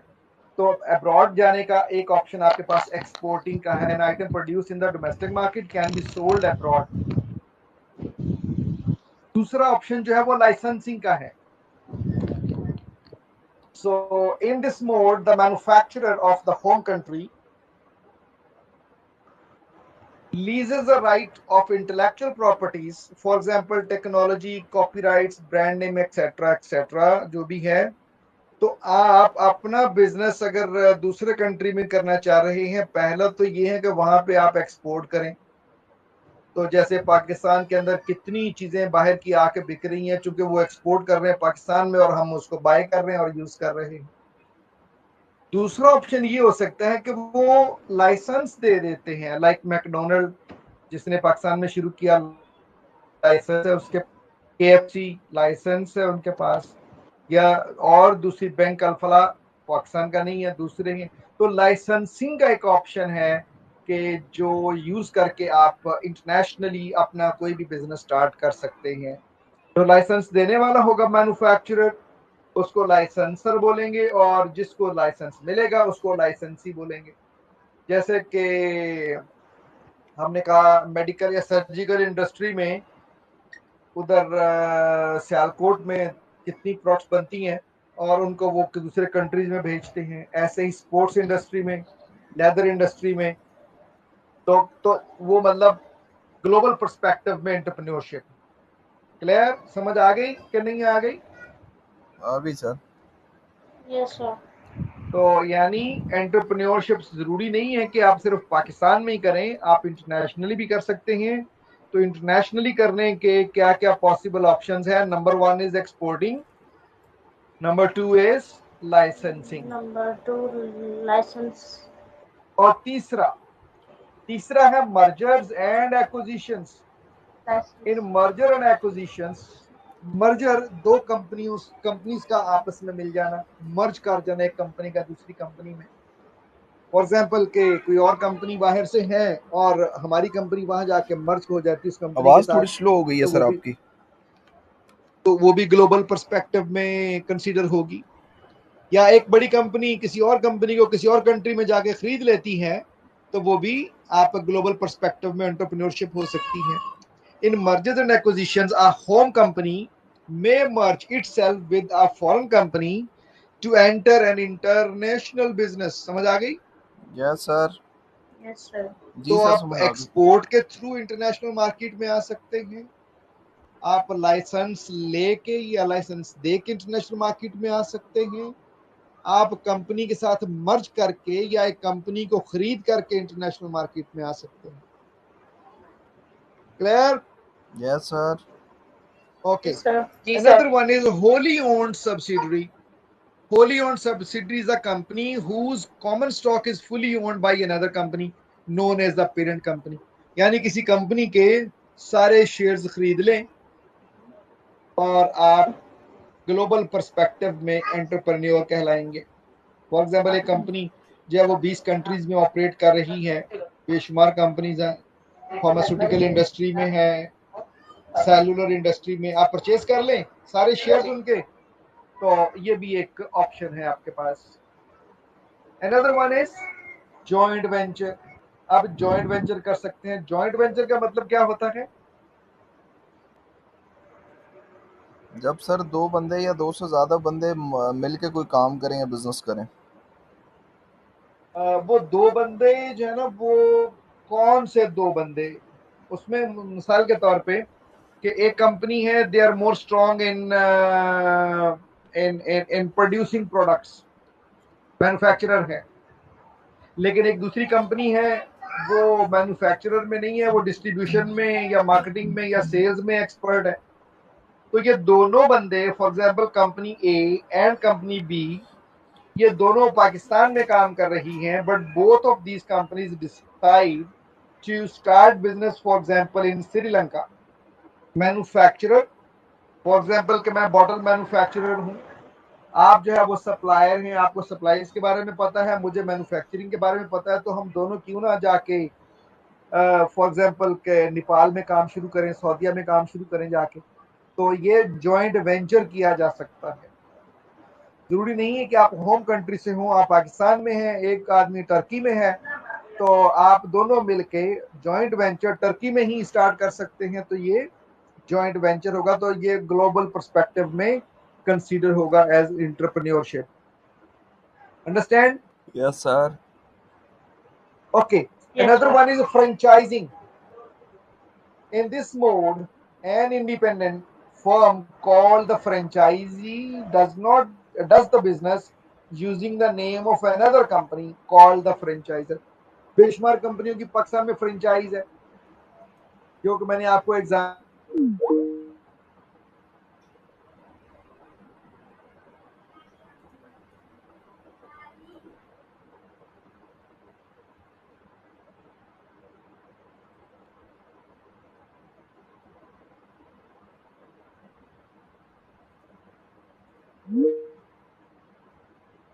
और कंपनियां जिन्होंने किसी और कंट्री में लाइसेंस लिया हुआ है अमेरिका से, वो सिर्फ वही रिस्पॉन्सिबल है, तो वो भी एक entrepreneurship in the global perspective की एग्जांपल होगी।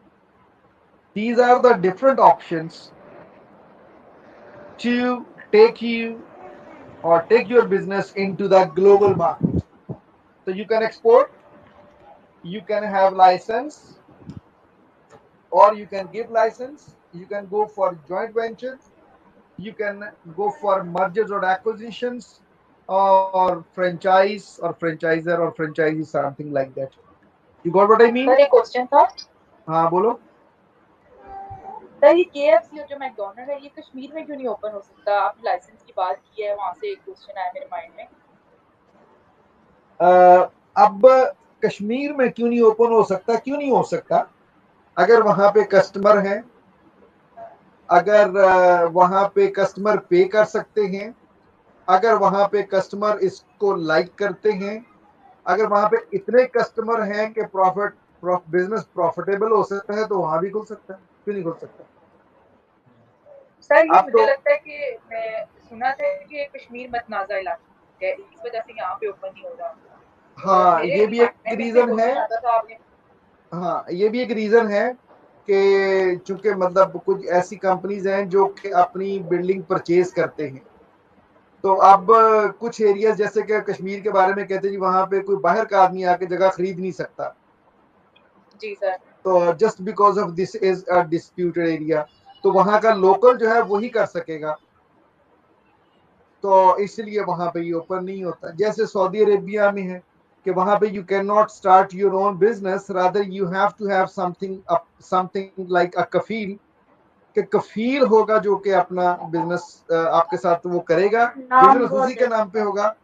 तो ये मतलब उसकी जो मैंने आपको कहा ना शुरू में कि क्या बिजनेस जो हम कहते हैं ना आइडेंटिफाई अपॉर्चुनिटी एंड इवैल्यूएशन, तो इवैल्यूएशन में हम कहते हैं जी क्या सर। डूएबल है, सर डूएबल है, हो सकता है, क्या वायबल है, नहीं सर परमिशन नहीं मिलेगी, तो काम खत्म हो गया।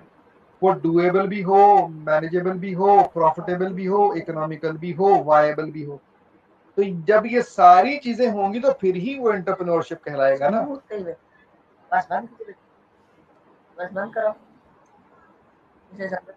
Okay, another one is the foreign direct investment theories. ये भी है कि आपको इंटरनेशनली जाने के लिए आप वहां जाके, ओए नहीं बोलो, एक मुझे पढ़ाने दो।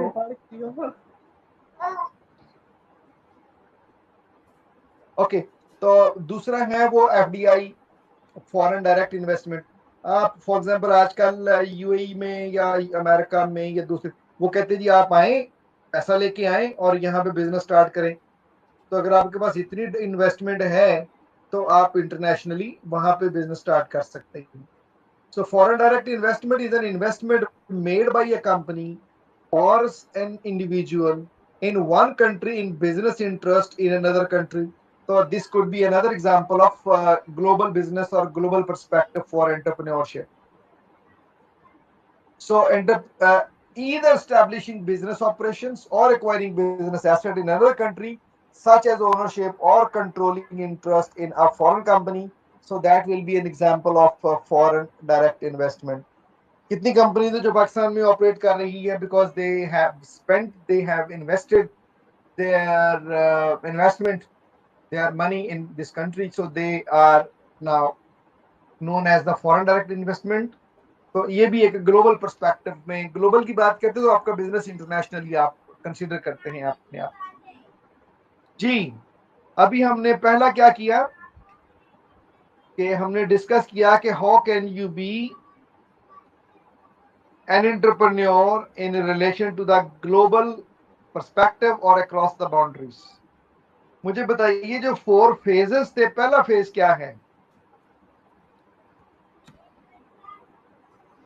शुजात, माइक बंद है sir.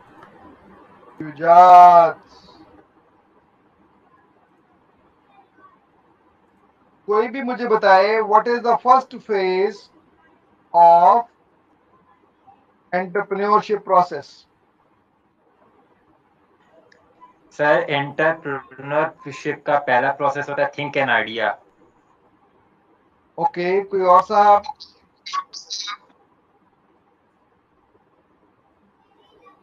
Opportunity identification. Opportunity identification, think an idea कह सकते हैं, अपॉर्चुनिटी आइडेंटिफिकेशन। और दूसरा क्या है? Business plan. वो पहले ही वाले अभी खत्म नहीं हुआ। पहले वाले के दो पार्ट हैं, पहला है आइडेंटिफिकेशन और दूसरा सर सेकंड स्टेप होगा risk taking ability. No no no no no, लो पीछे जाओ। शाबाश शाबाश शाबाश। पहला क्या है? Opportunity identification, evaluation. और इवैल्यूएशन क्या है? उसकी सारे कैलकुलेशंस करना कि फायदा होगा किस तरह से होगा, उसका एनालिसिस करना, रिसर्च करना। यानी पहले आपने आइडेंटिफाई किया अपॉर्चुनिटी को और रिसर्च फिर उस अपॉर्चुनिटी को एनालाइज किया, फिर कि क्या ये डुएबल है, क्या ये मैनेजेबल है,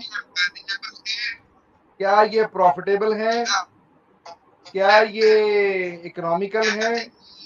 तो ये तमाम चीजें जो है वो कहलाएंगी इवैल्यूएशन। इवैल्यूएट करना, इवैल्यूएशन। यस। अब वैल्यू तो ई अगर मुश्किल है पढ़ना तो ई को जरा साइड पे रखे तो लिखे वैल्यूएशन,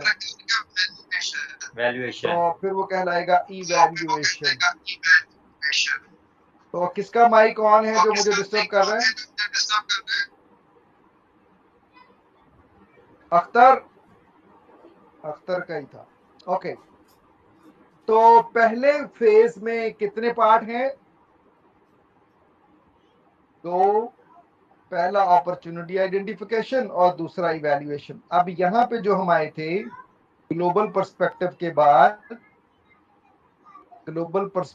के बाद था evaluation, evaluating opportunities for new business according to the Small Business Administration.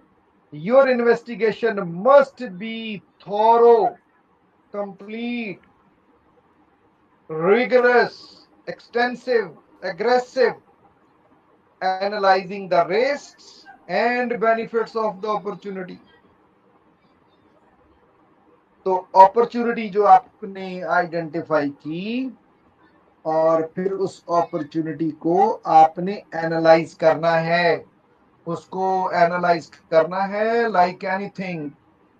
हर चीज को देखना है कि अगर आप ये करेंगे तो क्या होगा, वो करेंगे तो क्या होगा। If you choose this option, bank से लोन लेके करेंगे तो क्या होगा, फैमिली से लोन लेके करेंगे तो क्या होगा, अपनी बिल्डिंग में करें तो क्या होगा, रेंट पे लेके करें तो क्या होगा, मार्केटिंग खुद करें तो क्या होगा, किसी के साथ मिल के करें तो क्या होगा। उस अपॉर्चुनिटी को एनालाइज करना, सारा कुछ उसको इवैल्यूएट करना। तो ये पहला फेज का सेकंड पार्ट है। लाइक अंडरस्टैंड और अंडरस्टैंड। तो इसमें आपने एनालाइज करना होता है रिस्क और बेनिफिट, कि रिस्क कितना है, बेनिफिट कितना है, इसके एडवांटेजेस कितने हैं, डिसएडवांटेजेस कितने हैं, इसके मेरिट्स कितने हैं, डीमेरिट्स कितने हैं। फॉर एग्जाम्पल अगर मैं आपको एग्जाम्पल देता हूं जो कि ऑल्दो कि ये एंटरप्रेन्योरशिप की नहीं है लेकिन आप अंडरस्टैंड करेंगे। तो मुझे ये बताएं कि वो भाई कह रहा है कि लोड शेडिंग, आपने कहा लोड शेडिंग का प्रॉब्लम है, तो लोड शेडिंग क्या करें यार, इसका हल तो बताओ कोई, मुझे माइक ऑन करो, मुझे हल बताओ। डिसेबल है सर माइक। हेलो, कोई भी बताए, माइक ऑन करे, शुरू हो जाए।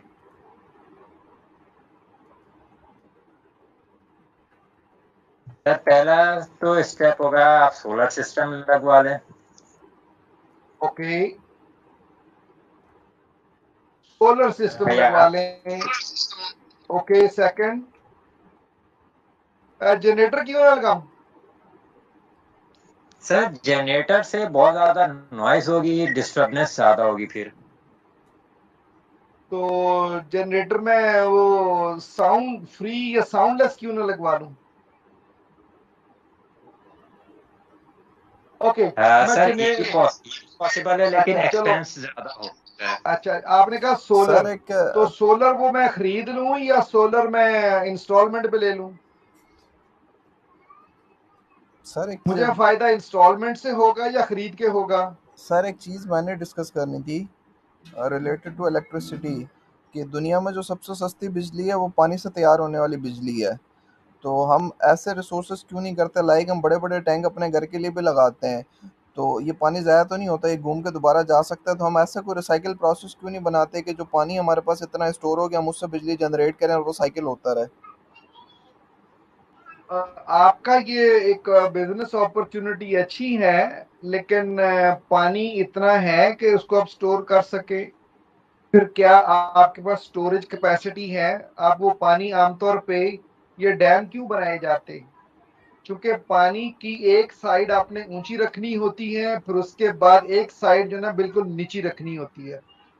तो ऊपर से पानी जब नीचे गिरेगा, तो वो जब वो गिरेगा तो उससे वो जो टर्बाइन्स हैं वो मूव होंगी, चूंकि उसके विंग्स के ऊपर पानी गिरता है।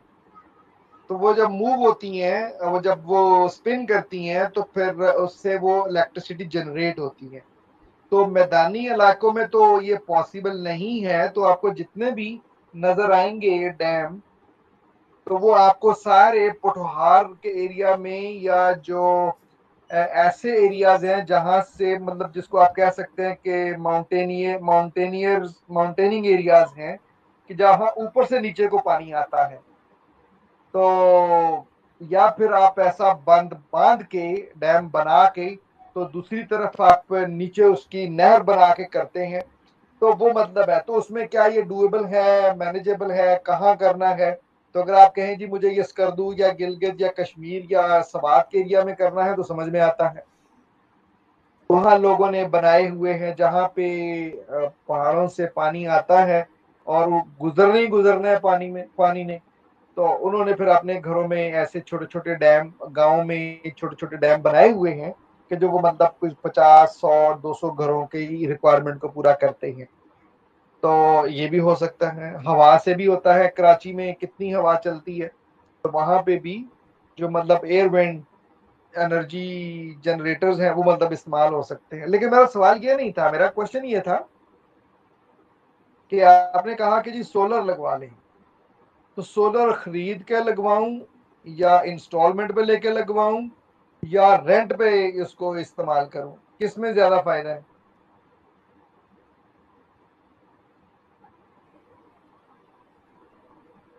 बोलो बोलो। मेरे ख्याल में तो सर परचेज करने पर ज़्यादा फायदा है। ये जो आपने कहा ना मेरा ख्याल, मुझे आपके ख्याल पे नहीं जाना, मुझे कोई ऑथेंटिक बात बताएं कि सर मैंने रिसर्च की है कि इसमें इसमें खरीदने में ये फायदा ये नुकसान, रेंट पे ये फायदा ये नुकसान, इंस्टॉलमेंट पे ये फायदा ये नुकसान।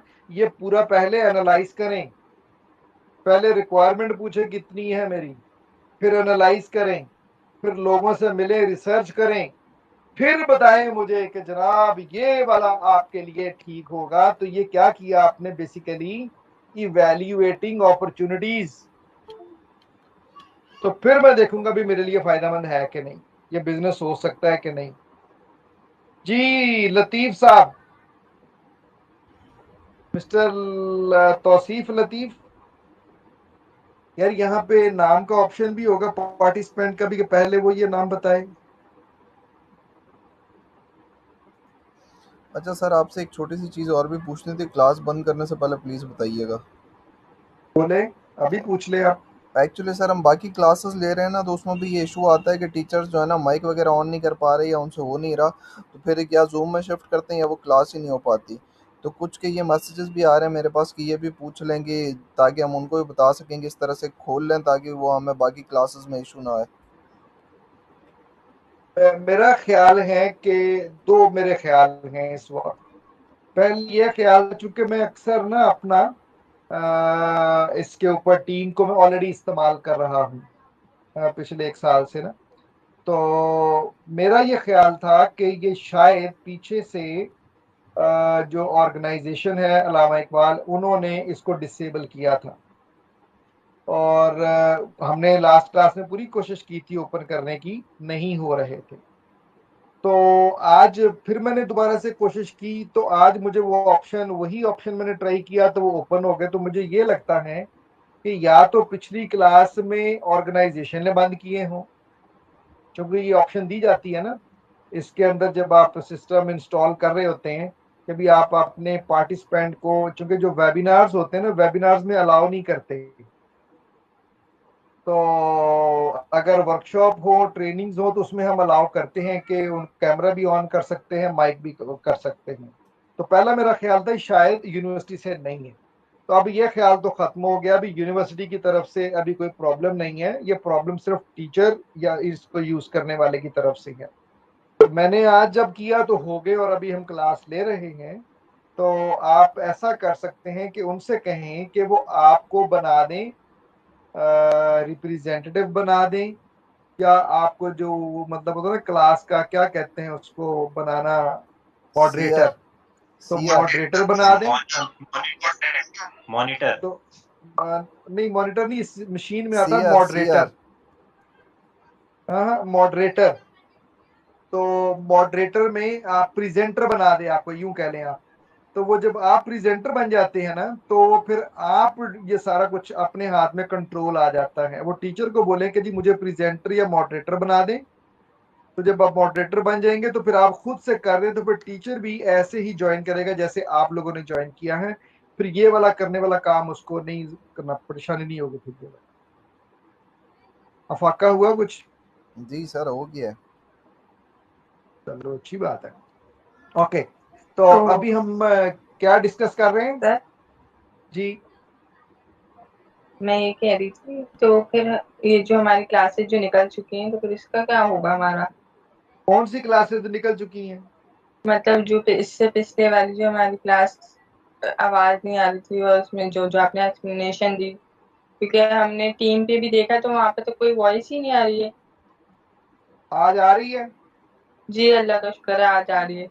तो लेकिन आपने जो पिछली मैंने स्लाइड्स दी है ना, आप उनको देख लीजिएगा। कोई ऐसी चीज मैंने बताई नहीं है जो कि मतलब आपको समझ ना आए। स्लाइड्स वो देखा, अभी आज हमने 7वीं स्लाइड से शुरू किया, तो पहले 6 स्लाइड्स गई है ना। जी, तो फिर क्या मुश्किल है उसमें? 6 स्लाइड देखे समझ ना आए तो मैनू पूछ लो आके, सर अभी दसो की है। चलिए ठीक है, नॉट बिग डील। ओके।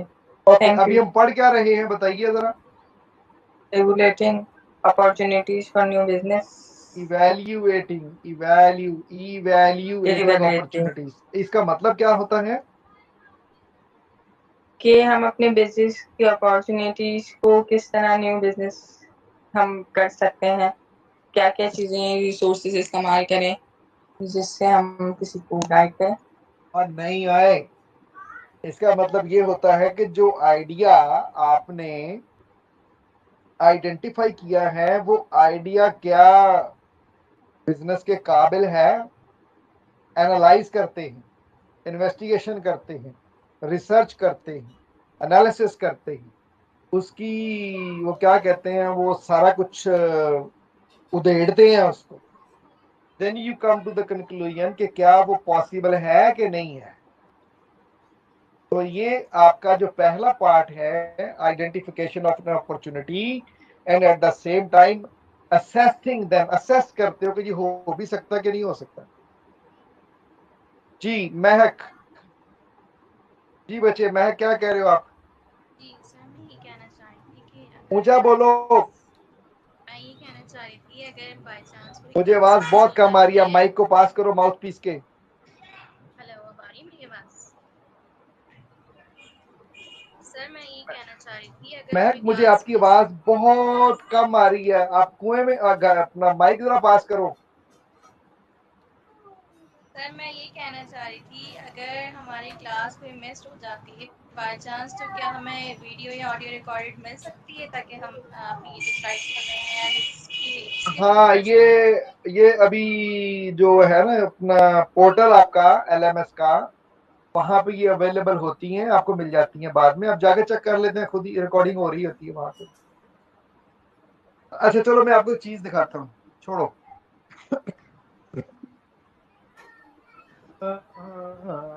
आप मुझे बताते जाना कि आपको नजर क्या क्या आ रहा है। अभी सर पावर पॉइंट की स्लाइड नजर आ रही है। और अभी क्या नजर आ रहा है? अभी सर आ रहा है how team to open, join teams. Team open क्या है? अभी ये मैंने खोला है मूडल। जी सर। ठीक है, अब मूडल में यहाँ पे एक सब्जेक्ट है जो मैं पढ़ाता हूँ। फॉर एग्जांपल या मैं एसेस करता हूँ, वो ये वाला सब्जेक्ट है एक। तो ये सब्जेक्ट का जो नाम है ना यहाँ पे लिखा हुआ है BSP-INN 601, ये बिजनेस का डिप्लोमा है। तो ये बिजनेस का डिप्लोमा जो है उनको मैं असेस करता हूँ। तो अब यहाँ पे जो बच्चे असाइनमेंट्स भेजते हैं वो यहाँ पे आ जाती हैं। तो जैसे यहाँ पे ये नीचे देख रहे हो, lecture 5, lecture 4, lecture 3, lecture 2, lecture 1, ऐसे ही आपको जो done done done done done, तो आपको वहां से लेक्चर मिल जाएंगे। मैं कुछ चेक करता हूँ, शायद अभी पढ़ा भी हो जो इन्होंने अभी किया हो। सर ये मूडीज हमारा भी है शायद, लेकिन लिंक नहीं हो रहा फिलहाल। इन्होंने लिंक नहीं किया हुआ, वरना ये हमारा भी कनेक्ट होने है। हाँ, तो वहां पे ना रिकॉर्डेड जो रिकॉर्ड हो रहे होते हैं ना वहां पे अवेलेबल होते हैं जी, परेशान नहीं होना। अभी ये वाला तो सर मैंने खुद भी रिकॉर्ड कर लिया है, मैं थोड़ी देर में शेयर कर दूंगा। लेक्चर तो सारे रिकॉर्डेड अवेलेबल हैं, बट वॉइस प्रॉब्लम है, किसी में वॉइस नहीं आ रही। यस सर, ये इशू आ रहा है, वॉइस किसी में भी नहीं आ रही। जो आज वाला सर ये तो मैंने रिकॉर्ड किया है, ये मैं अभी शेयर कर दूंगा विद वॉइस है और ऑडियो वीडियो दोनों है। चलिए ठीक है।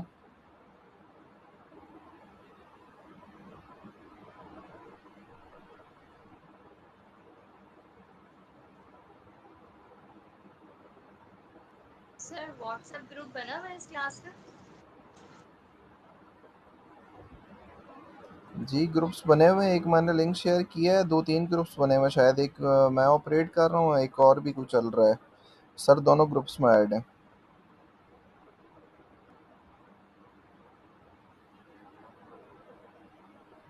मेरे ख्याल से सर का नेट जो है ना ऑफ हो गया है। जी सर नहीं है। अच्छा सर का नेट ऑफ हो गया है। सर का नेट ऑफ हो गया है, इस वजह से जो है ना वो ख़त्म हो गया है। तो बाकी